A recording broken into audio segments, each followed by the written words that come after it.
Okay, going live on the YouTube. Going live on the Facebook. Hello YouTube, I hope this sounds good today. We'll check it in a moment. Alright, we're live on Facebook, we're live on YouTube. Good Wednesday, almost afternoon. We're starting a little early today. And I'd like to start my song. Here we go. There it is. It's Church Chat with Pastors Dan and Dave. And James. Come hang out with us on our stream. It's Church Chat Wednesday. There's our theme song that plays. There we go. Theme song. Theme song that plays. Okay. You're on, Pastor Dave. All right. Hey, welcome to Church Chat. It's Wednesday, and we are glad to see you. Pastor Dan is not here today. He's on vacation. I'm Pastor Dave, and today we're going to switch it up a little bit. Last week we were at the coffee house, and this week we're back in James's backyard, and we have Emily on the camera, and we have a very special guest this morning. It is Sheriff Heldman. Welcome. Thank you very much. Glad to be here. We're glad to have you. Just wanted to talk to you a little bit today about we appreciate who you are and how you've represented our county, and just want to talk to you a little bit about who you are and what you do. First of all, congratulations on the election this spring. That had to have been a tense moment to have the whole election put on pause for how long? 6 weeks, something like that. Yeah. Wow. That wasn't a moment. It was several moments, several weeks. Yeah. But congratulations. I couldn't Thank even you. imagine that tension just stretched out like that. But It did, and it was hard on the family at times, and people were still supportive, and of course we kept campaigning and sending out mailers and so forth, and it all worked out well at the end. Excellent. Well, can you tell us what is it that got you interested in becoming a sheriff, and what exactly does the sheriff do? I mean, how does that differ from the chief of police? Well, starting off with my career, I started in 1972 as a deputy sheriff. I went to Owens Community College in the law enforcement program, and I started as the deputy sheriff under Sheriff Bell, and I was there through when Sheriff Boutwell became sheriff in 1981. In 1986, I left for a couple years, kind of trying to see if there was something that was better to do. I thought, how people you get in your mind, is there something different? Tried private industry, private security, and I was talking to Sheriff Boutwell one day, and he said, "Would you be interested in coming back?" And I said yes. And I went back in about 1990, and I started out in the corrections as a sergeant, and worked there, worked my way up until 1996 when I ran for sheriff. And Sheriff Boutwell approached me and he said, "Would you be interested in running?" And it was kind of shock, and I decided yes, I would. And I think Sheriff Boutwell had a great legacy within 16 years he was there, and I wanted to continue that. And I feel we have continued that, and we've tried to keep up with the change of everything that's been going on over the last several years. And now we're into the pandemic, which we have somewhat trained for and planned for, but until you're really into it, it's never is what you anticipate. But your question is, what is the office and what is the role of the office of sheriff? The main role is the sheriff is the chief law enforcement officer of the county. He has jurisdiction anywhere in the county, and we work closely with the Findlay Police Department. We don't take anything away from them. They have their city limits. We take care of the rural area. But our big thing is taking care of the jail and the courts, our Findlay Municipal Court, the Juvenile Probate Court, the Common Pleas Court. They can sentence people to the county jail.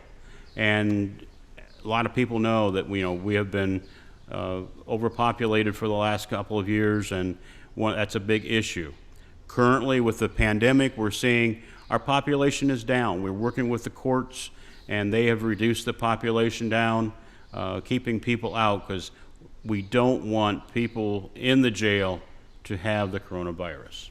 Wow. Yeah, and I never even thought of that, how it would affect the jail population, especially all of you. I mean, as it is, as an officer, if you went to a house or something, that has to be in the back of your mind. Yes. And yet you can't hesitate to do your job, but Right. that has to be in the back of your mind. So I can't even imagine what it would be like to be an officer in the middle of all this pandemic. But One of the things we did very early on when this all came about, we sit down and we talked. How can we protect our own people as well as people we're talking to responding to calls? If it's the nature of a call, we can knock on someone's door and we just need to talk with them. We give the officers the ability to wear a mask, and the people that they're talking to, if they don't have a mask, ask them to wear one. And if it's a good conversation, where people are being combative, you just have to do what you have to do. We encourage the deputies to come in at the end of their shift, change their uniform, take a shower, then go home and not take anything home with them.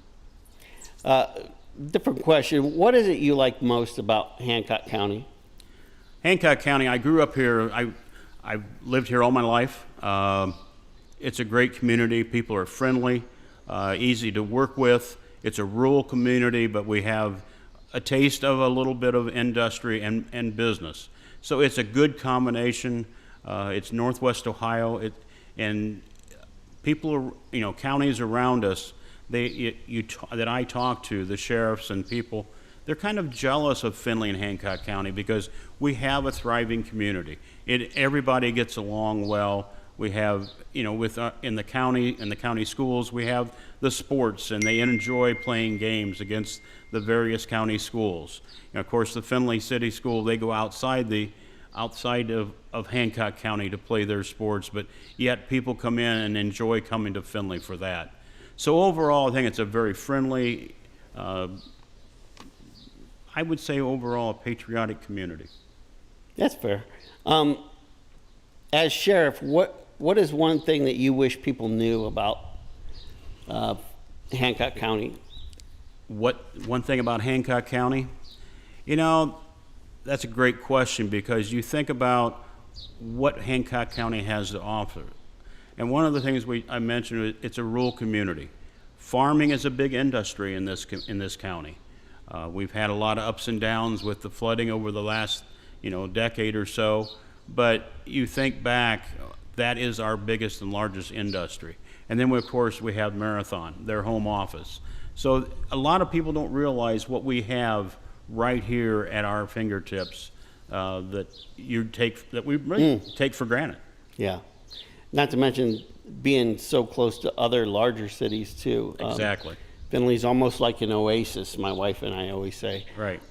So you did mention change, and I know my wife and I moved here in 1992, and I think Findlay has doubled in size since then. What is the most pressing issue you think right now that our county faces? Probably the most, I would think, is decisions that are going to have to be made in the next 4 to 5 years. Right now, we're talking about a juvenile probate court building. That is the one thing on the county side we're looking at, the decision to move forward and get that built. We completed our jail and justice study. That is now looking at what we have to do to expand our current jail facilities. What do we do with that? That's going to be an expensive venture for Hancock County. People are going to be, it's never going to have a right answer. But in order to accommodate what the state is doing as far as pushing crimes back to the local level rather than the prisons, just today I read the state, or the Senate, the Ohio Senate voted yesterday to reduce felony drug crimes to misdemeanors, which will take it out of the prison system, and they would put it back on the local municipal court level and back to the county jails. So that's going to put more of a burden on us. So that is something that has to pass the House yet. It passed the Senate. I don't know if it'll pass the House, but that is something they've been working on for over a year. So this is something we're going to have to look at.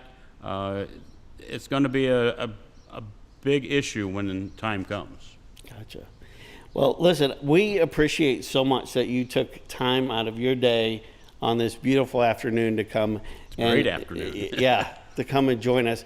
Would you mind if I pray for you before you go? That would be fine. Thank you. Father God, thank you so much for the leadership of Sheriff Heldman, and we just ask that you continue to pour out your spirit and your wisdom on him and guide him and protect him and his family as he continues to serve our community. We love you, Lord, and we ask these things in your Son's name, Jesus Christ. Amen.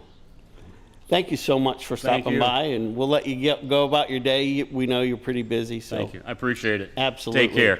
Take care. Hey, have a good one. Hey, take care. Thank you. Thanks. Hey, we'll see you. Take care.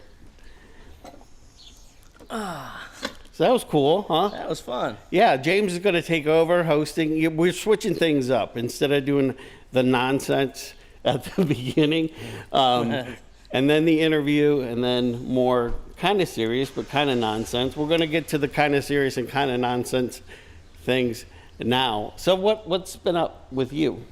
Well, I just did quite the trip. I went down to Florida, and I was going down to play some shows. Let's see, we left on Tuesday around noon, and then we made it back. We got to Florida about 4 o'clock in the morning on Wednesday. Wow. Yeah, we did spend a little time in Nashville, so that was kind of our fault. But. So then, we played a gig Wednesday night, me and my bass player friend that went down with us. And I woke up Thursday morning to a call from the guy I was supposed to play for on Thursday saying, hey, the ATF has told us all that we're going to have to be shutting stuff down, and Wow. so he canceled me that night, and then I called the other guy who was hiring me, and he said, well, we're open until we're closed, but if you can find gigs in Ohio, you might want to take them. So Thursday at noon, we turned around and drove back. Ooh, that's a rough turnaround. I think that messed me up I feel pretty normal today, but I slept most of Monday. I bet. Played like gigs all weekend and then church course on Sunday. And that's almost surprising, because hasn't been Florida been one of the states that have been given the most pushback against shutdowns and those sort of things? Honestly, I can't even keep track anymore. Yeah, sure. If I was being honest. That's true. But you're playing Friday, right? Yeah, playing Friday. At Logan's for Friday. Irish Pub. Yep. And I think there's like 2 more 8-seater tables available at the That's 8 awesome. Tops, as they call them. Are they doing like they did before? It's like $10 a seat or whatever? Nope. Just normal, regular old, yeah. Everybody's they have distanced the tables properly, there's certain rules for safety and all that, but I'll be on the stage. Maybe I'll be a little set back on the stage probably, so I'm, about 6 or 7 feet from everybody, but if you've never heard James play, hopefully you've at least heard him play it on our Sundays that we record. But come out and check it out live. He does a great show, and Logan's it's a tight squeeze, but it's a fun place to be when they have live entertainment. And the funny thing is, besides that, I think we need to support our local musicians and that kind of thing. But the funny thing is, I've read that tipping and those kind of things in restaurants is down. Yeah. It's people, we begged for these things to be open. So, come out, support local restaurant, your waitresses and waiters and musicians, people who live on tips as well. It's a great time to be generous for sure, especially when you can't necessarily support things and people the way that you would normally. I know we just canceled our youth mission trip for good this year because we just can't. number one, we can't get across the border, and number two, we just can't serve the way that would be useful in any Yeah, capacity. absolutely. So, what do you think about the interview with Sheriff Heldman? I thought it was great. Yeah, That's great. he's a pretty good guy. Seemed like a good guy, yeah. I know my wife and I moved here in '92, and for years and years and years, I hated Findlay and I hated Hancock County, and it doesn't have anything. It was a lack of appreciation on my part, for real. Just number one, moving from Northeast Ohio with its cities and entertainment and those type of things, and then to come here that's so rural and flat, that was a tough adjustment. But I'll tell you, you really do get to appreciate, especially if you have kids, and the more rooted in the community, that sense of, it's a small city, but it feels like a small town. I mean, it's hard to go to a grocery store or something without seeing somebody that you don't know, Right. and that kind of stuff. And relatively low crime. I know it's been increasing over the years, but it's same with everywhere, especially Ohio. But it's just a great place I think as he said, kind of easy to take for granted that we have this mixture of rural and city life. So I've lived a lot of places, and I've lived like in Rhode Island. I lived in Japan for a year, Hawaii. wow, I did not know that. California, North Carolina, and my dad was a Marine Corps pilot, so we were all around. But I have to say, I really like Hancock County. I think Findlay, and it's somewhat preferences, right? But for me, the size of the city and the selection of cuisine as far as going out to eat and stuff. The size of the city I think is big enough, but not too big. I'm not a fan of being in big cities. I don't mind visiting Chicago, or even places that aren't quite that big, like maybe Norfolk, Virginia, or Pensacola, Florida, or Orlando. But I just wouldn't want to live there. Yeah. Well, the nice thing about Findlay too, like I said, Toledo's 45 minutes away. You got Fort Wayne an hour and a half. Columbus is less than 2 hours. That's an amazing. When I lived in Pensacola, Florida, it was 3 hours to New Orleans. It was 3 hours to Tallahassee, and about 45 minutes north to Mobile. But other than that, I mean, those were the cities, and it's weird being here, especially as a musician. You can travel 30 minutes in any direction and get to like a town that has music, and that's great. Lima has a lot of music. Putnam County has a ton of music. So for me, it's been excellent and a huge blessing, and I very much enjoy it. And one thing I really appreciate is I know sometimes in my family will say, well, could you go pick up blah, blah, blah. That means I have to go all the way to Meyer. Yeah. a whole 4 or 5 minutes away. I mean, I remember when my youngest, when they were in preschool, we live here on the south end, and their preschool was on the very north end, and it would take me 6 or 7 minutes to get door to door, and just living in Akron, I mean, sometimes it'd take you 45 minutes to get across town, One of my best friends lives in Nashville, and if you want to go to and he's in a suburb south of Nashville, not that far, but if you want to get into Nashville, you can count on it being an hour to get into Nashville, and if there's traffic, you can count on it being 2 hours. Wow. Which is just like, to me, it's crazy. And I mean, if you've ever driven through Nashville at the wrong time, yes, you know what that's like for sure. Any city I go to, it always seems like we time our flights at the worst possible time. Yeah.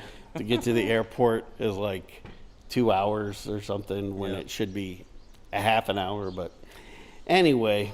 Yeah, well, Dan would be remiss if I did not ask you how the chickens were doing and say your mustache is looking great today. I agree about the mustache. I was just telling your wife, I'm just not vibing with the chickens lately. Oh, well. I think part of it's because it's hot out, All they do is kind of hang out in the coop a little bit. Yeah. So I'm not really vibing with them. Like right now, it just seems like they're another chore, you know. Yeah. But and I think one thing that has not helped them is I got a smoker for Father's Day. So a lot of smoked chicken is making those chickens look a lot more like dinner. Maybe that's why they're hiding in the coop so Yeah. much. Dave's got the smoker out again. But I will say that we had at our house, we had a bathroom that was a nightmare for us. And everything in it was wrong. I mean, when they tore it apart, they actually found, we have knob and tube wiring because we live in an almost 100-year-old house. And here, there's some knob and tube like right under the water fixtures and all these ridiculous things that you would do when you build a house in 1925. So we had these guys tear our bathroom down to the studs, and so there were lath, 2 inches of drywall, or plaster, and then drywall on top of it. And man, talk about a mess and chaos. And 3 weeks without our own shower. We had to, beg, borrow, and bum a shower wherever we could. But as of this past weekend, and we have a bathroom back. It is so worth it. So our house has been in a little bit of chaos, and maybe that's why the chickens seem like just another hassle. Well, we had chickens, and we enjoyed the eggs, and I enjoy the chickens for the most part. But man, I tell you what. They might be the dumbest creatures God has ever made. I agree. And it's just weird, like when you're out working with them and stuff. Hey, have you ever fed them watermelon rinds? Oh my gosh, there's 5 watermelon rinds down to the skin. Yeah, they just keep going at it. I mean, the rind is paper thin. I had I think this is back when I got whatever iPhone first came with the slow motion video. I had a slow motion video of them going after it, and it's pretty fun. They kind of look like dinosaurs, attacking. Yeah, so they do. Pretty they fun. do. Yep. So chicken farming is going okay. I'm really looking forward to the eggs. Are you getting You're not getting eggs yet. Not yet. Well, see, so right now you're getting all the bad parts with none of the good parts. Yeah. Once you start getting the eggs, I think it's kind of like, I'll have a plate of eggs and then not worry about it. Yeah. I think that's where we'll be very soon. Especially having everybody's at home right now, so we go through a lot of eggs. Heidi buys them by the. And how many chickens do you have? 6. 6. Yeah, 6 eggs a day. I mean, that's a dozen every 2 days basically. So that's not too shabby. Yep, we'll be selling eggs, people. No, you won't, because I'll be getting. You will get. They will eggs. be sold out. They will be sold out by the time you want eggs. But yours will be comped. Yours will be free. So. Well, anything else you want to talk about on this great afternoon? Nothing in particular. Yeah, as far as I think as far as the restaurants and stuff, supporting local business is great, and I'm a big proponent of that. And by the way, we do have just so many great restaurants, and we got the brewery and a couple winery kind of places in town. It's just so fun. And I know if you're watching from somewhere else, you might. But you know what? It's funny how much of that has sprung up in a lot of smaller towns. So yeah, look around, and just try to help those people out because they're your neighbors, Yeah, and like you said, those are just great gathering places. I mean, you can't go to those places without seeing people and actually on a first Friday when James is there, you'll usually see 20 or 30 people from St. Mark's there. So the church family. So come out and represent and join us on Friday. Yeah, absolutely. Well, James, thanks for pinch hitting for Dan. Yep. Nobody can do it like Dan does, but we'll just see him. We'll see him next week. I think it was a pretty good day, though. So it'll be you and I on Sunday too, because Dan is gone. So I'm preaching, and you'll be. He's starting to look like a bit of a slacker, isn't he? Yeah, I know. Mean, you got a job to do, and he's out gallivanting. Yep. Yeah, well, So hey, I'm gonna run in and get our little outro music ready. So. Excellent. You're gonna have to do a few seconds without me. Okay. You got it? You Yep. okay? Yep. All right. So let's go over just a couple announcements. Hey, if you haven't been to church in a while, we'd love to see you. Our services are at the same time that they were before. We have a 9 o'clock service. We have 11:15 service, but both of those services are in the dock. Our leadership board decided that would be a better place to have them for now, just because you can sanitize the dock so much easier than you can anywhere else, just because of the hard surfaces and those kind of things. So we would love to have you on a Sunday morning at either 9 or 11:15. 9 o'clock is our traditional service. 11:15 is our contemporary service. Also, don't forget to join us here every week. I think we're going to we're going to keep doing these church chats on Wednesdays at noon. Don't forget that Corinne has our Spark Kids on Wednesdays as well. And please don't forget to support your church. I know we're not meeting physically in a building, but we are still meeting together here and in a lot of ways, and we still count on your support. So don't forget to give online or send your giving into the church office if you're not going to be there. I think James is ready for our closing song, so hit it, James. Here we go. Oh, wait, no, it's not playing. Hold on.